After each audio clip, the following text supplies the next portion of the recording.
नितिका चाहर जी। राधे राधे। राधे राधे महाराज जी, आपके चरणों में कोटि कोटि प्रणाम। महाराज जी, क्या मेहनत नसीब बदल सकती है और क्या बिना मेहनत के नसीब का सब प्राप्त हो सकता है? हाँ, उसे मतलब आप ग्रामीण भाषा में प्रश्न कर रहे हो। उसे शास्त्रीय भाषा में पुरुषार्थ कहते हैं। मेहनत का मतलब पुरुषार्थ। अगर प्रबल पुरुषार्थ है तो बुरे प्रारब्ध को मिटा सकता है और नवीन सुख सामग्री को सजा सकता है। पर प्रबल पुरुषार्थ होता है परोपकार। दूसरे के भारी समस्या दुख में सम्मिलित होकर उसको मिटा दो और भगवान का स्मरण करो। इन दो के द्वारा ये प्रबल पुरुषार्थ आपके पूर्व प्रारब्ध को नष्ट कर देगा। जैसे मेहनत बहुत करते हैं और लाभ बहुत कम प्राप्त होता है, और बहुत कम मेहनत करते हैं बहुत ज्यादा लाभ प्राप्त होता है। ऐसे व्यक्ति देखे जाते हैं कि जिनकी दिनचर्या में मतलब भाग्यवश केवल धन आ रहा है, कोई मेहनत नहीं। और एक आदमी है दिन भर मेहनत करता है, 400-500 रुपया, वो भी पूरे परिवार को ठीक से पूरा भोजन वस्त्र पढ़ाई लिखाई सब नहीं कर पा रहा। एक आदमी है कि बिल्कुल कोई ऐसा कार्यरत नहीं है पर अर्थ की बाहुल्यता उसके घर में, ये पूर्व का जो पुण्य है वो उसे अर्थ प्राप्त करा रहा है। वर्तमान में वो पुरुषार्थहीनता दिखा रहा है, तो जब तक प्रारब्ध भोग है पुण्य का तब तक चलता रहेगा। अब एक है वर्तमान में बहुत पुरुषार्थ कर रहा है, मेहनत कर रहा है, लेकिन पूर्व का पाप उसे आगे नहीं बढ़ने दे रहा। अब पहले पीछे का जो पाप है उसे नष्ट करने वाला पुरुषार्थ बने। वो दो प्रकार से होता है।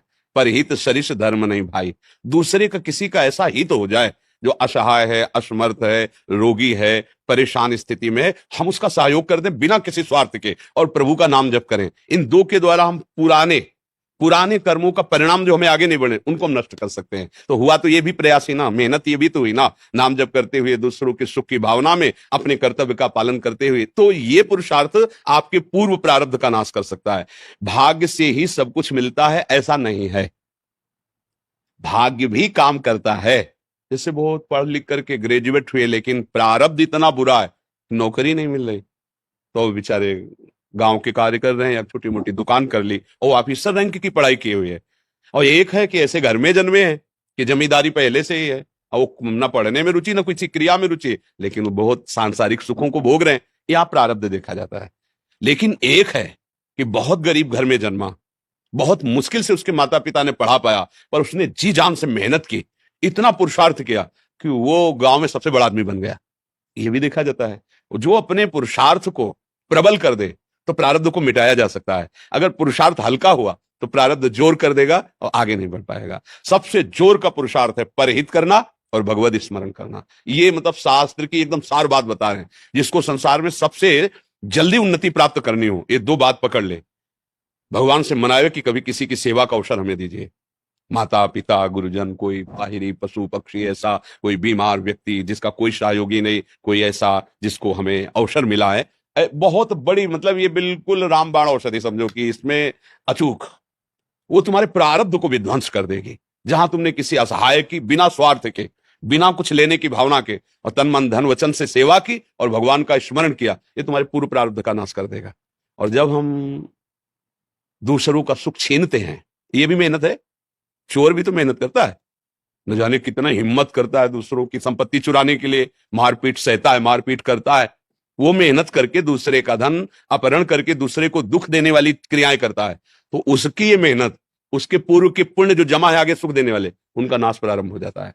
पूर्व का पाप और वर्तमान का पाप, ये जब दोनों मिलेंगे तो किसी काम का नहीं कहते मिट्टी में मिल गया, किसी काम का नहीं, सब विध्वंस हो जाता है। इसलिए सदाचरण करो।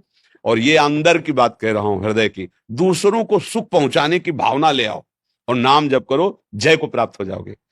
परहित सरिस धर्म नहीं भाई। जटायु जी को वो गति, वो दुलार मिला जो महाराज दशरथ जी को प्रभु ले। दशरथ जी वहां प्राण त्याग रहे हैं, भगवान श्री राम वनवास में। जटायु जी ने अपने प्राणों की परवाह न करके सीता जी की रक्षा रावण से करने के लिए, रावण पर, महाबली रावण है, आक्रमण कर दिया और एक बार तो बेहोश करके गिरा ही दिया चोच और पंजों की मार से, और उसके चंद्रहास के प्रहार से पंख कट गए। राम राम राम। देखा भगवान श्याम, गोद में भगवान ने उठाया और ये भगवान ने एक वचन कहा कि ये मेरी कृपा से नहीं, आप अपनी करनी से ऐसी उत्तम गति को प्राप्त हो रहे हो। भगवान ने एक शब्द कहा, ये आप अपनी करनी से ऐसी उत्तम गति को प्राप्त हो रहे हो। तात, ये मेरी कृपा की बात नहीं, तुम्हारी करनी की बात है। तुमने ऐसी करनी की, तब वहां पर हित सरिस धर्म नहीं भाई।